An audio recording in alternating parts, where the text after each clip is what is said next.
Welcome back to TB-Woodcraft and welcome back to my tiny workshop. Here we are in the tiny workshop and today this is what we're going to be working on.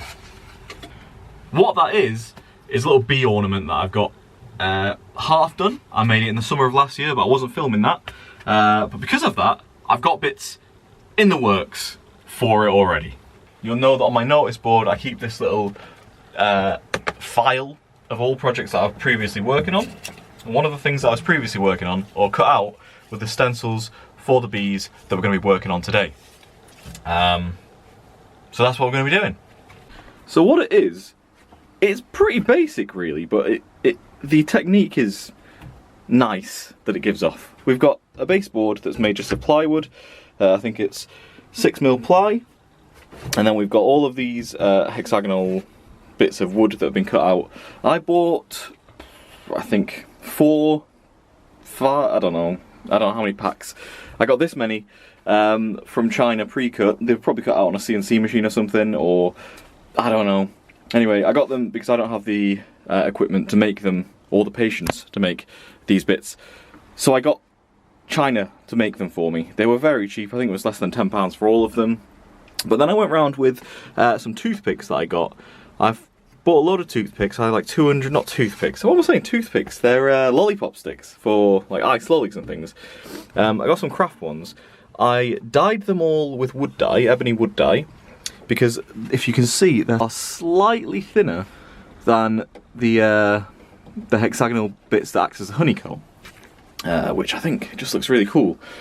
So I painstakingly dyed all of them, cut them all out, stuck them all on. They're all mitered. The glue isn't the best job, but when it's hung on a piece on the wall, you can't tell. However, 2 bees is very lonely, and a hive consists of more than just 2 bees. So I printed these out from the internet. This is exactly what these are. They started as a stencil, cut them out, and then just carved out the arms and the legs, and then painted them. This one was the same. I just cut the wings out and then stuck them on a different way, so you've got what they look like when they don't have their wings on. But you can already see that having just a couple more bees adds to it. But I'm not thinking about adding them to this board, I'm thinking about adding them to the wall around it.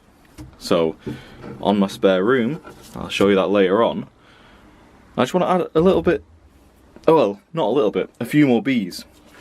And we already started working on them. So these are what I showed in the last video, and these are what we're going to be working on today. And obviously, we'll be finishing them and making more, potentially. So this one's part finished. It's already started having its legs cut out and its wings carved. This one is the other half of that one. It's just been drawn on, nothing's been done. This is just a template sketched onto a piece of mahogany. So there'll all be different woods as well, which will be quite interesting. And then this is a piece of knotty, I think it's spruce or pine, that we're going to try and cut out a few more. And once they're all cut out, we'll get them all carved and done, painted, and hopefully put on the wall. So that is the plan for this video. We'll start off by working on the ones that will we? Maybe we won't. Maybe we'll start a scratch, so then I can do all of the things at the same time. So what I'm going to do, I'm going to take the stencil. This is a piece of wood. I'm going to take the stencil, I'm going to take the piece of wood, I'm going to sketch the stencil onto the piece of wood, see how many I can fit on there at once, and then get to cutting probably. So let's go to that part. Now, I'm going to have to make some space first. Right, so I've got everything laid out. I've got this piece of wood. This is just an offcut, this piece of wood, the knotty pine, a nice one. I always like to try and incorporate things, because the knots aren't ideal for using in construction or building projects because they can fall out. This bit, if I try hard enough, I could probably pick this bit out, but I'm going to leave it just for the time being. If we encounter that later on, we encounter that later on. But what I'm going to do, I'm going to take these 2 stencils that are already cut out, pre-cut, and use them as just sort of place holders and see if I can fit on both of these at the same time so that I can get an extra cut out of them, so to say. And it looks like there's a little bit of an overhang in places, But if they're not all the same size, it's not the end of the world. I think there is close enough to be able to make something out of it. So we'll stick with this idea. We'll swap out the wooden bits for these paper templates that I've cut out. This one, I'm not going to use this again currently.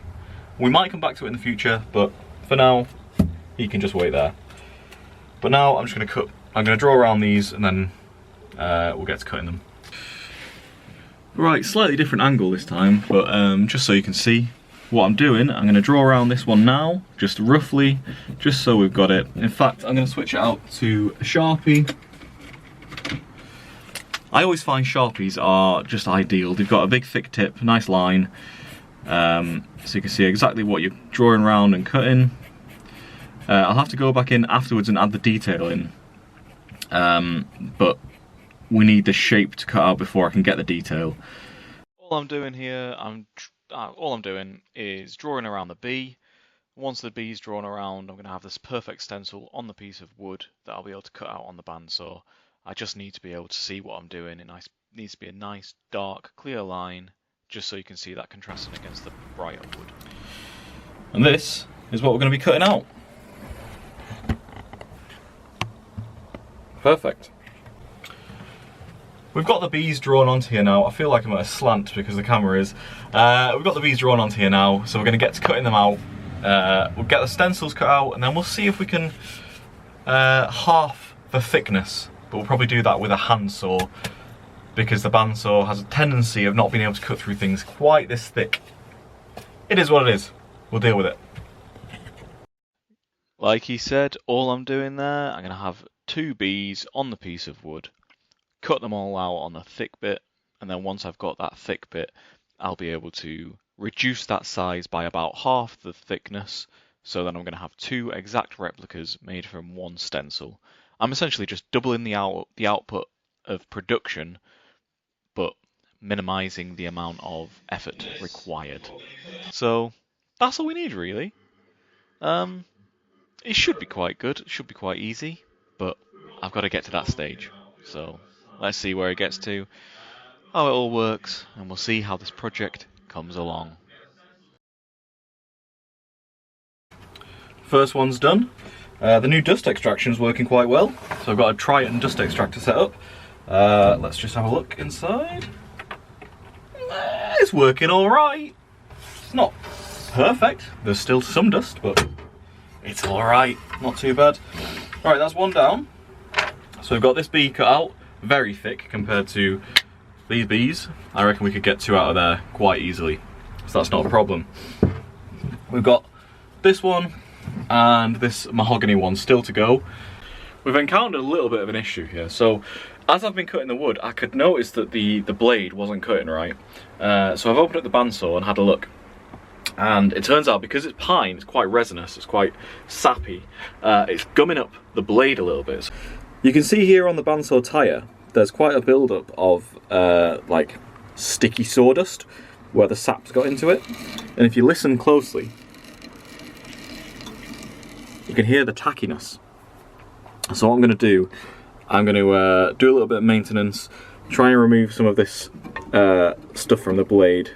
So first things first, let's turn it off, get it unplugged so it can't work. Right, let me do some maintenance. We'll be back. So if you're curious as to what it is that I'm doing to resolve the problem, now I don't know if this is the correct way to do it, but this is the way that I do it and I found it works. Because of the way that a bandsaw blade is set up, and the teeth are a little bit like this, so as they're cutting through, it cuts more than the thickness of the blade. Obviously not as much as this, if you imagine my 2 fingers are the teeth, but there's nothing on this side as far as I can see. It's all on the internal side of the blade. So if you get a fresh like razor blade, craft knife blade, and then bring it up so it's touching the blade and scraping against it almost, but not so the teeth are touching it. It's close enough to strip off the wood buildup, but it doesn't affect the teeth on that blade.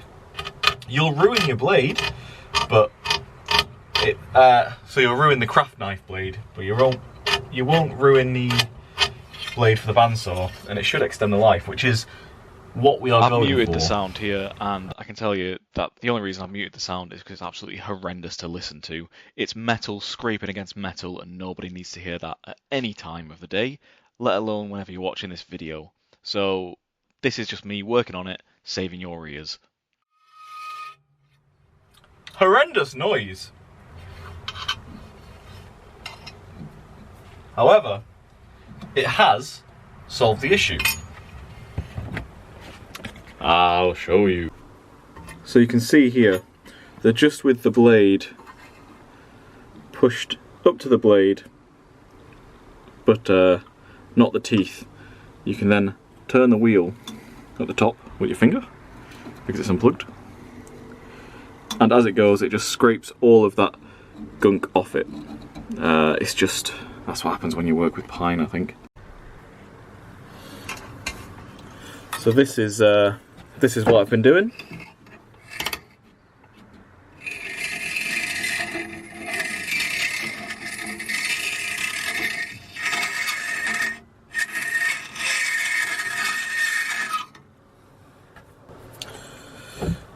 It does the job. It works. Now the second issue that I have is it's on the tyres as well. So I'm going to take the blade off. To deal with the same issue on the tyres, I can't remember the last time that I did it, or how I did it. So I'm going to do the same thing, just gently, so I don't cut the tyre. Yeah. So this is a situation where you should definitely not do what I'm doing right now. You'd be better probably getting like a damp cloth, soaking, or not soaking, just dampening the sap that's built up on the tyres, and then scraping it off that way. Using a sharp metal object on a piece of rubber is never advised unless you're trying to cut that piece of rubber. So we've got both of the big bits of pine cut out now. So there was a few issues with the bandsaw. We got them sorted, got everything cleaned up. It's cutting. There's a bit of a wobble to it, so I'm going to have to do some maintenance, I think, off camera when this video is done. Everything's got safety mechanisms, so the blade can't come out. So if it does break, it's not a problem. It won't be too dangerous. So we're just going to have a bit of a tidy up now, because I don't want to be standing on the project that's on the floor. If you've not seen any of my videos before, I've got a tiny workshop, so there's not really anywhere for things to go. This is what the state of the floor is looking like today. So we've got my shop vac and the project and all of the bits being cut out. There's also a big cocktail stick. I haven't been toasting marshmallows or making kebabs. They're just handy to have sometimes. You can use them as dowels in certain projects. Just as a little tip. I'm sure you'll see it at some point in the future. Right. Yeah, so we've got all of the bees cut out now. Not all of them actually. We've got one more to do in the mahogany. But we'll have a little bit of a tidy up and then we'll cut this out. I won't show this. It's the same process as doing all the rest, so you've seen it twice now. It shouldn't be any different because it's a different wood. It's just going to look a little bit different. And once that's done, we'll get the handsaw out and we'll cut these guys down so that they are the right size, because there's a bit of a disparity. Someone's been having a lot more honey than the other guy. Right, for cutting I'm going to have to open the door because I've not got enough space, especially when using the vise. So what I'm going to do, I'm going to fit this scrap piece of wood into the vise because it's thinner than the project, just to give it a bit of backing, raise it up a little bit, and then rest the bee on top of it so it's nice and flat, like so. And then we'll get cutting.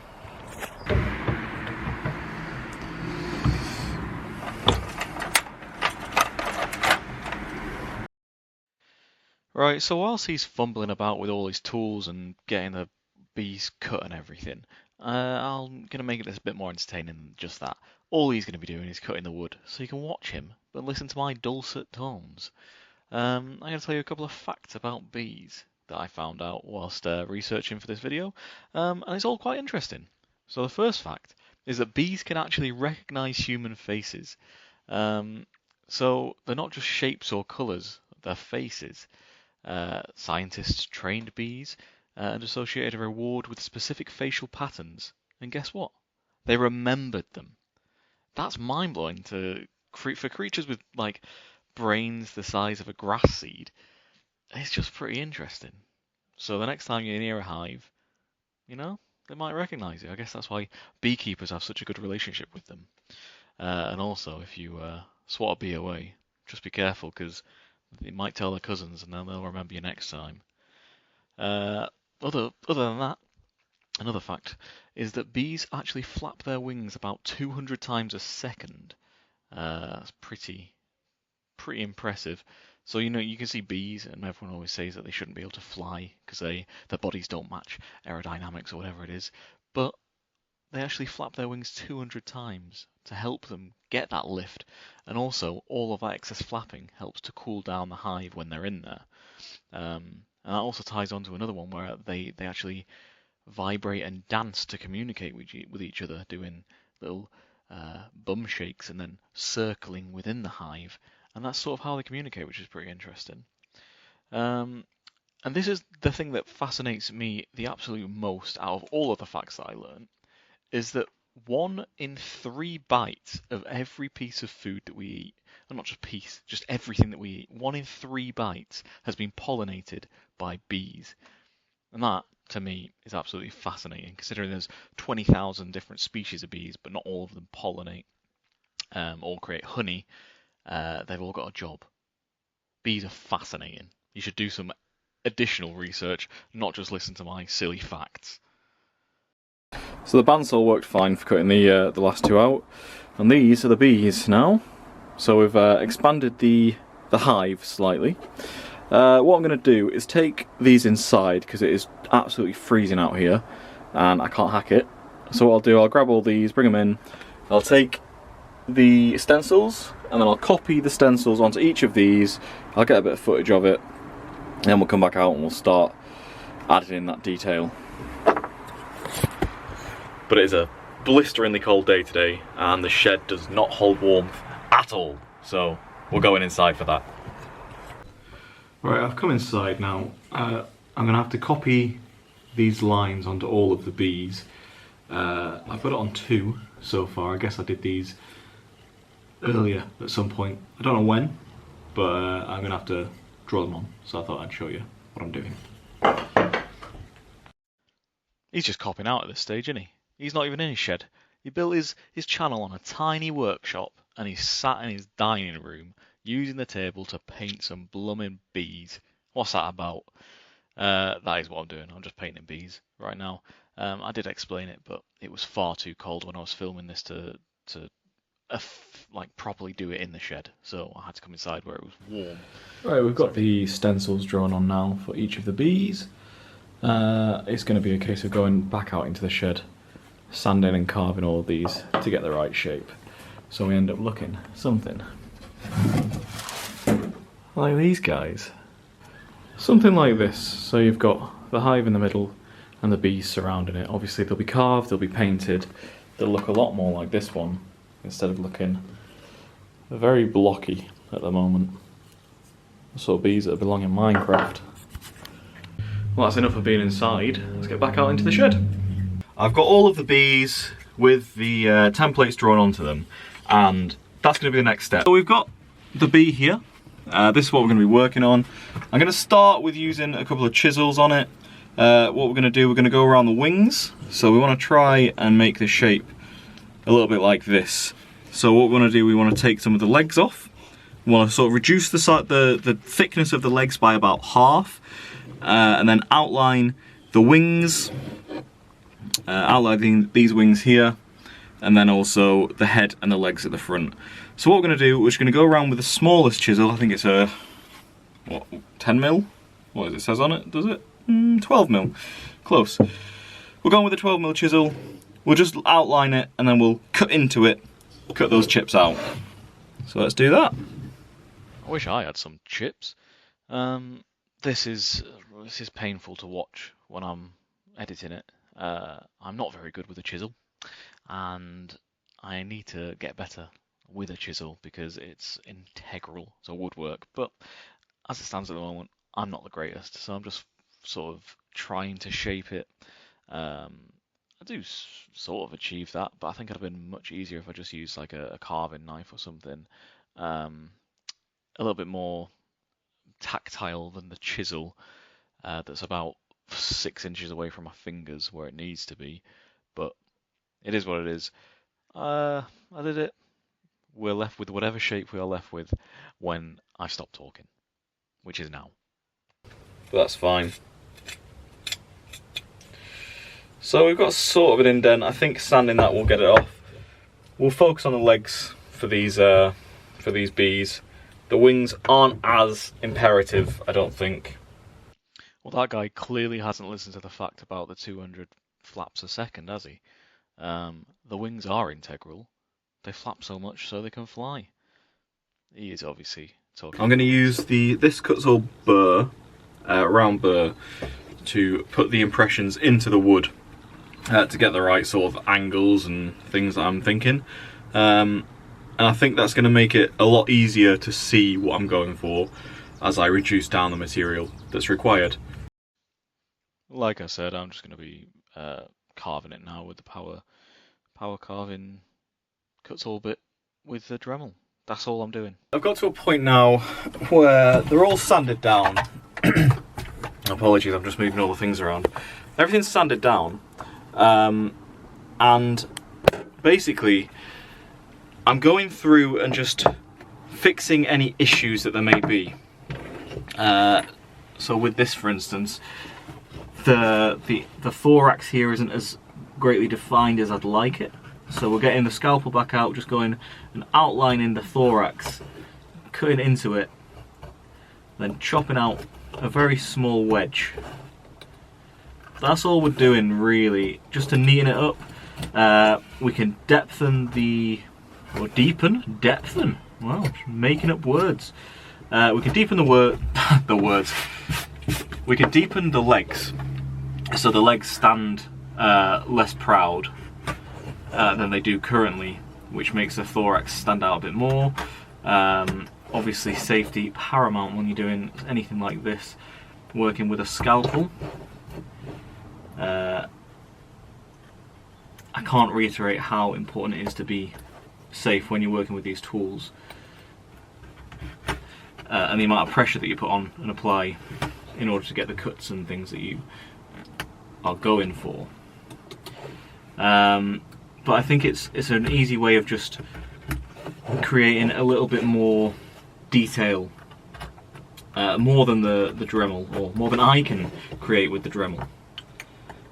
Anyway, so I'm just going through all these bits, just slowly taking more and more off, trying to keep it uniform so there's clear definitions and breaks from each part of the bee and the bee's body. And then it's going to be at a point where it's going to be able to be painted, and it should look pretty good. There's not much needs to be changed, as you can probably see there. I've not done much to it, but I think personally it works. I've already done 3 of them, so I've got this one, and this one. So that's 3 bees ready to be painted. Well, actually, that's a lie. I'm going to sand them a bit more first, because the shape's not quite perfect. You see they've got quite like sharp points at the tips of the wings and things. All of that needs to be rounded off, but to do that I'm going to use this big sanding pad, use it like a disc sander. But for the time being it's fine. I'm going to go through, do these remainder 6, get them all finished, get them all neatened, and then I'll come back and we'll see where we're at then. This is the stage we're at with the bees. So we've got them all patterned around. We've got the original bees to copy. What I'm going to try and do is colour match all of these to this particular bee. But it's going to be a bit different for these mahogany and walnut bees, because obviously they're a different colour, so the wings there are going to be not white. So it might look a little bit interesting, but it just adds to it, doesn't it? What I need to do, I need to stencil on the line so I know whereabouts I'm going to be painting. Then using the paint and my very fancy palette, we'll get them painted.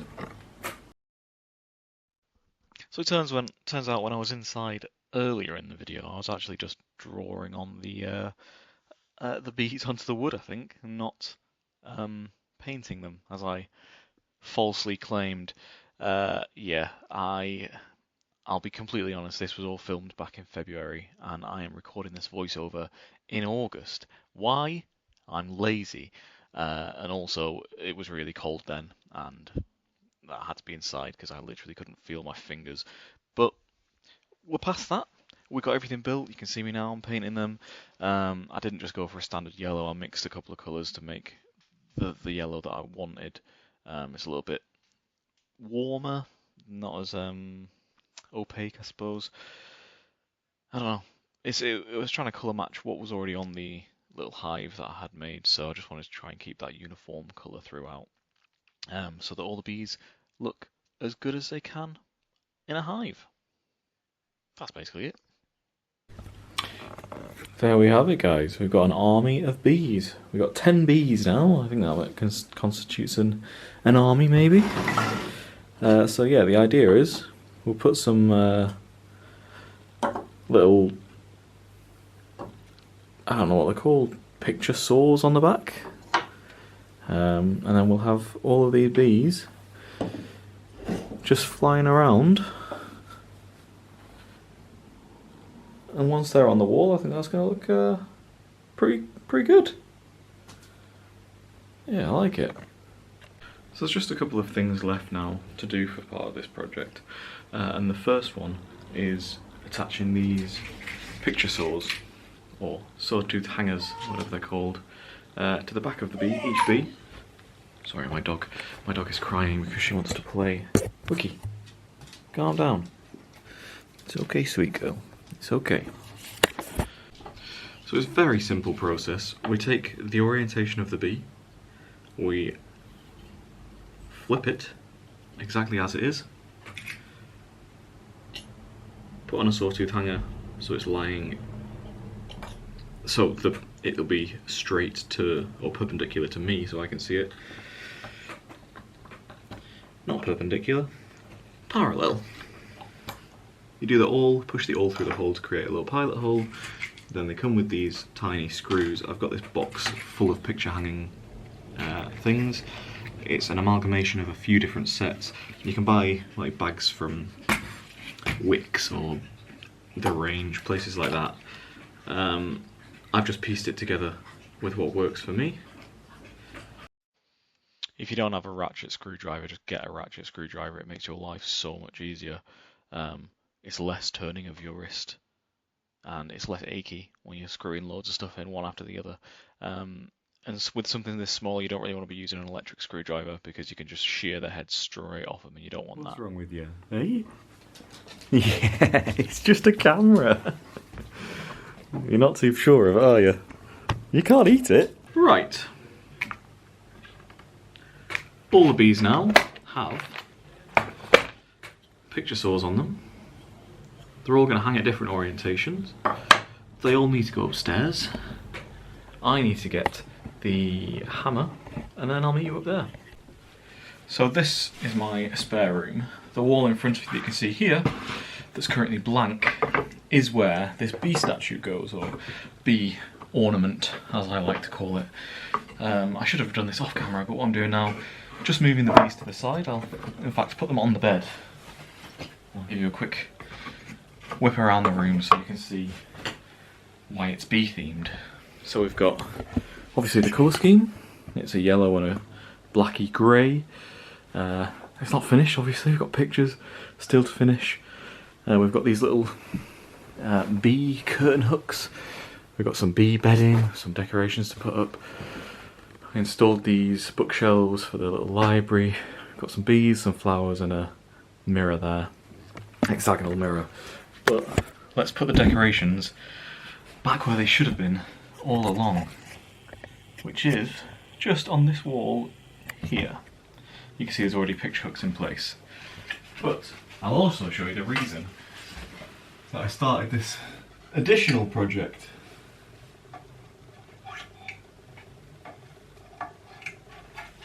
Right. The bee ornament on the wall. Looks a little bit plain though. You see, it doesn't really stand out too much. But my thinking is, we get the bees, have the bees sort of dotted around wherever they go, and it'll look a bit different. Now, there's 8 bees, 8 additional bees. I'm not sure where I'm going to put them yet, but I've got some masking tape. I'm going to take little bits of masking tape, put 8 dots on the wall, see how it looks.